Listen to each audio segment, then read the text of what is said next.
Hello guys, welcome to my new blog. तो guys आ चुके हैं हम एक और नए अंदाज में। पेपर तो समाप्त हो गया गाइस। हम बता रहे थे आप लोगों को हमारा पेपर आ रहा है, पेपर हो रहा है, अभी वीडियो नहीं आ पाएगा। तो वैसे गाइस एक वीडियो अपलोड हुआ था 2-3 दिन पहले, जब हम लोग आ रहे थे 27 फरवरी को, जब हमारा पेपर समाप्त हुआ था। सभी लोग मस्ती कर रहे थे कि पेपर खत्म होने की खुशी। अविनाश ही तो दिखा रहा था गाइस आप सभी को।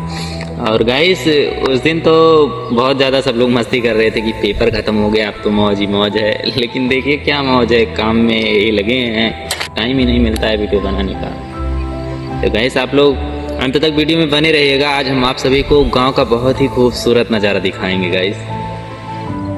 गांव का खूबसूरत नज़ारा दिखाएंगे जिससे आप सभी का दिल एकदम गदगद हो जाएगा गाइस। तैयार हो जाइए गांव का खूबसूरत नज़ारा देखने के लिए। ये देखिए व्यू।